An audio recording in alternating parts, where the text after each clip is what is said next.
un exercice sur le second principe de la thermodynamique, l'entropie. L'exercice est le suivant. Donc il s'agit d'un verre contenant 100 grammes de l'eau à 80 degrés Celsius et abandonné en contact avec l'atmosphère à une température constante 25 degrés Celsius. On constate que l'eau, bien sûr, donc après un certain moment, donc il va évoluer vers l'équilibre thermique avec l'atmosphère et bien sûr il va prendre la température de celui-ci, c'est-à-dire de 25 degrés. C'est-à-dire l'eau contenue dans le verre, 100 grammes, la température initiale c'est 80 degrés Celsius, il va évoluer vers une température, la température de l'équilibre thermique est égale à 25 degrés. Donc il va passer de 80 degrés Celsius à 25 degrés Celsius. C'est l'atmosphère, c'est la température de l'atmosphère. Vous avez comme donnée, vous avez la capacité calorifique massique de l'eau, 4,18 joules par gramme Kelvin.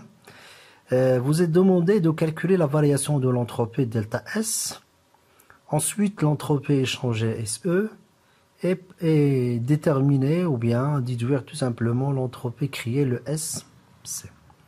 Donc je répète, il s'agit d'un verre qui contient de l'eau, 100 grammes à 80 degrés Celsius. L'atmosphère est à une température 25 degrés Celsius. Donc l'ensemble ou bien l'eau contenue dans le verre va évoluer vers l'équilibre thermique. Il va atteindre une température 25 degrés Celsius et la température de l'atmosphère. Un rappel, donc vous avez delta S, la variation de l'entropie du système est égale l'entropie échangée SE plus l'entropie créée. L'entropie échangée c'est tout simplement l'intégrale de delta Q sur TS. TS c'est la température de la source. Et delta S, il est calculé selon un chemin imaginaire réversible. Donc l'intégrale delta Q échangée, donc à la place de Q, vous avez Q échangé, lors de la transformation, divisé par quoi? Par T. Donc à la place de TS, vous avez T. Donc T, lorsqu'il s'agit d'une transformation réversible, à chaque instant, la température du système est égale à la température du milieu extérieur. Donc l'intégrale de delta QU sur T. C'est la température du système. Et enfin, vous avez l'entropie créée, tout simplement delta S moins l'entropie échangée. Si vous avez, c'est toujours supérieur ou égal à 0. Si vous avez trouvé S c'est égal à 0, il s'agit d'une transformation réversible. Strictement supérieur à 0, il s'agit d'une transformation irréversible. On va commencer à résoudre ou bien à répondre à la première question. Calculer la variation de l'entropie du système. Donc j'ai déjà dit que delta S doit être calculé selon un schéma imaginé réversible. Delta S est égal à l'intégrale delta Q échangée sur T. T c'est la température du système. Je remplace delta QU par quoi? Par CPMD de T.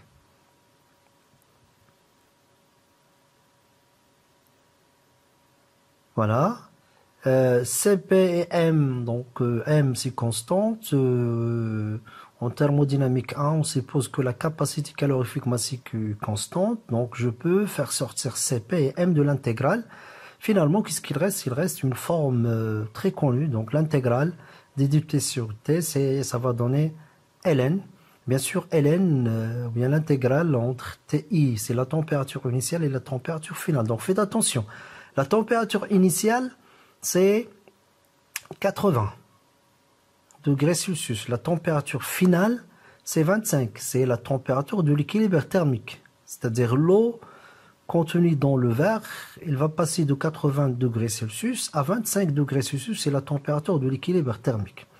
Donc finalement, vous avez delta S égale CPM ln TF sur TI. Application numérique, donc ça va donner...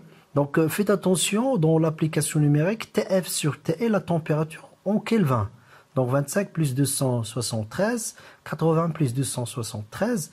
Bien sûr, donc ln de fois 100 fois 4,18, ça va donner moins 70,79 joules par Kelvin.